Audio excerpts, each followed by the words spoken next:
नमस्कार मंडळी, sixth sense power या चॅनलमध्ये पुन्हा एकदा आपलं सर्वांचं स्वागत आहे. आणि आज आपण बघणार आहोत की 3.5 मुहूर्तांपैकी एक मानलं गेलेलं मुहूर्त म्हणजे विजयादशमी अर्थात दसरा.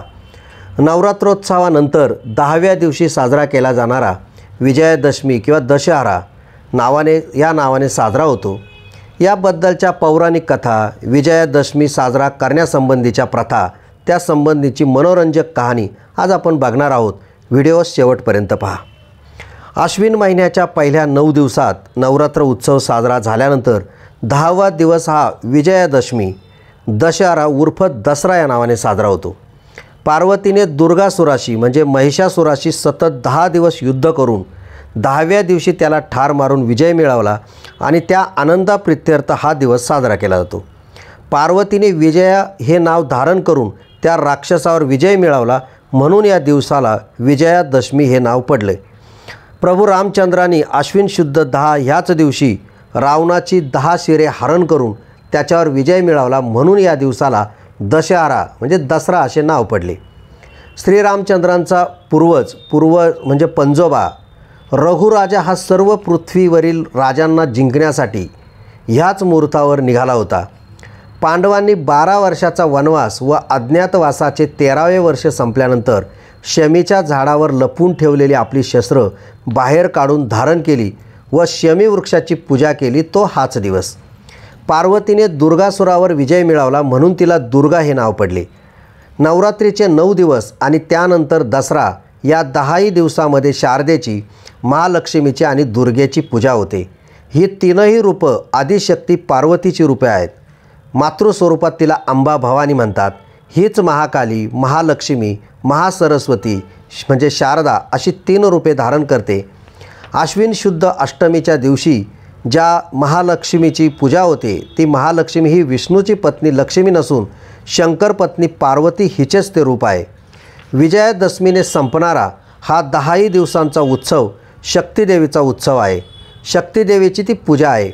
या उत्सवाच्या उत्पत्तीची मनोरंजक कथा आहे. ती असे की दुर्गासूर म्हणजे हा महिषासूर नावाचा राक्षस महाबलाढ्य राजा होता आणि त्याने कडक तपश्चर्या करून ब्रह्मदेवाला प्रसन्न करून घेतले.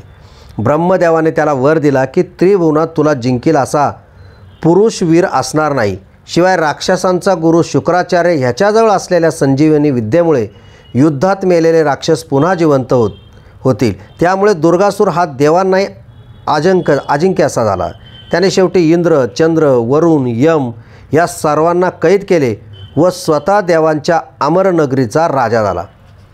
देवांनी ब्रह्म, विष्णू, महेश या त्रिमूर्तीकडे गाऱ्हाणे नेले. सर्व देवांची व्यथा पाहून आदिशक्ती जगदंबा पार्वती त्यांना म्हणाली, तुम्ही चिंता करू नका, मी लवकरच अवतार घेऊन म्हणजे महिषासुराचा संहार करीन, ज्याला आपण दुर्गासूर म्हणतो. मात्र अश्विन शुद्ध 1 ते अश्विन शुद्ध 9 या दिवसात मला प्रसन्न ठेवण्यासाठी तुम्ही घटस्थापना करावी आणि रोज माझी पूजा करण्याचे व्रत केले पाहिजे. हे ऐकून ब्रह्म, विष्णू, महेश हे तिघे खुश झाले आणि त्यांनी या असुराच्या वधासाठी पार्वतीने घेतलेल्या रूपाला विजया हे नाव दिलं आणि तिला निरनिराळ्या शस्त्रांनी सज्ज केले.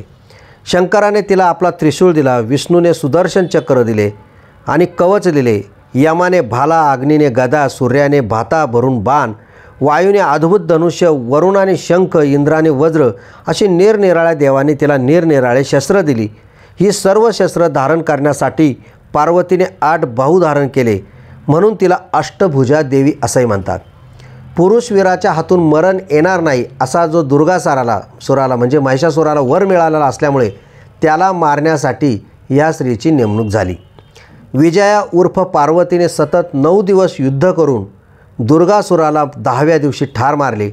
पृथ्वीवर व स्वर्गामध्ये जिकडे तिकडे आनंद झाला. तो आनंद व्यक्त करण्यासाठी नवरात्राचा आणि दसऱ्याचा सण साजरा करण्याची प्रथा पडली. देवदत्त नावाच्या ब्राह्मणाला या संदर्भात एक मनोरंजक कहाणी आहे. ती म्हणजे देवदत्त नावाच्या ब्राह्मणाला कौत्स नावाचा मुलगा होता आणि तो वरतंतू नावाच्या ऋषींकडे अध्ययनासाठी राहिला. काही वर्षांनी तो सर्व वेदांच्या अभ्यासामध्ये आणि इतर अनेक शास्त्रांमध्ये प्रवीण झाला. तो गुरुदक्षिणा म्हणून आपल्या गुरूंना काहीतरी देऊ इच्छित होता, परंतु त्याच्या गुरूंनी मला गुरुदक्षिणा नको असे सांगितले. परंतु कौत्साने गुरुदक्षिणा घेण्याबाबत आग्रह केला तेव्हा वरतंतू ऋषींनी प्रत्येक विद्येबद्दल 1 कोटी अशा 14 विद्यांबद्दल सोन्याच्या 14 कोटी मोहरांची मागणी केली. कौत्साजवळ एवढ्या मोहरा असणे शक्य नव्हते, म्हणून तो रघुराजाकडे गेला व त्याच्याकडे त्याने 14 कोटी मोहरांची मागणी केली. परंतु रघुराजाने त्यावेळी नुकताच यज्ञ केला होता व यज्ञात आपली सर्व संपत्ती दान करून टाकली होती.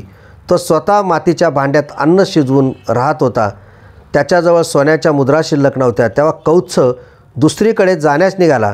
आपल्याकडे आलेल्या याचकाला परत पाठवावे लागते हे रघुराजाला सहन झाले नाही व त्याने 3 दिवसात 14 कोटी सुवर्णमुद्रांची मी व्यवस्था करतो असे कौत्साला सांगितले. या 14 कोटी सुवर्ण मुद्रा मिळवण्यासाठी रघुराजा इंद्रावर आणि संपत्तीचा देव कुबेर यांच्यावर स्वारी करण्यासाठी निघाला. रघुराजाचे सामर्थ्य देवांना माहीत होते. त्याच्यापुढे आपला टिकाव लागणार नाही हे जाणून इंद्राने कुबेराकडून रघुराजाच्या राजधानीच्या बाहेरील शमी वृक्षावर सुवर्णमुद्रांचा पाऊस पाडला. रघुराजाचे काम झाले, त्यामुळे त्याने इंद्रावरची स्वारी रद्द केली. रघुराजाने त्या मोहरा कौत्साला घेऊन जाण्यास सांगितले, परंतु त्या मोहरा 14 कोटीपेक्षा बऱ्याच जास्त होत्या. कौत्स 14 कोटीपेक्षा जास्त मुद्रा घेईना आणि दिलेले दान परत घ्यायचे नाही, म्हणून राहिलेल्या मुद्रा रघुराजा देखील घ्यायला तयार होईना. शेवटी कौत्साने शमी वृक्षाखाली असलेल्या मुद्रा लुटून नेण्यास सर्व नगरवासियांना सांगितले. तेव्हापासून दसऱ्याच्या दिवशी आपट्याचे पाने लुटण्याची व त्यांच्या रूपाने एकमेकांना सोने देऊन आनंद व्यक्त करण्याची प्रथा पडली. निरनिराळ्या पूजापाठामध्ये शमीची पाने न मिळाल्यास अस्मांतक झाडाची पाने वापरण्याचा पर्याय सांगितला आहे. त्या अस्मांतक शब्दातच अपभ्रंश आपटा हा असावा. शमी वृक्षाची पाने दुर्मिळ आणि लहान, आपट्याची पाने मुबलक आणि मोठी, शिवाय शमी इतकाच आपटा पवित्र, म्हणून आपट्याची पाने लुटण्याचा प्रघात पडला असावा. रामाचे रावणाशी युद्ध चालू असताना तो सुद्धा नवरात्रीच्या 9 दिवसात रोज दुर्गादेवीची प्रार्थना करी व शमी वृक्षाची पूजा करी. क्षत्रिय राजांनी लढाईवर जाण्यापूर्वी शमी वृक्षाची पूजा करण्याची प्रथा ही फार पूर्वीपासून होती. म्हणजे पेशव्यांच्या काळात दसऱ्याचा हा दिवस सीमोल्लंघन किंवा शिलंगनाची स्वारी या नावाने अत्यंत थाटाने साजरा होत असे. बंगालमध्ये दुर्गादेवीचा उत्सव हा राष्ट्रीय उत्सव समजला जातो.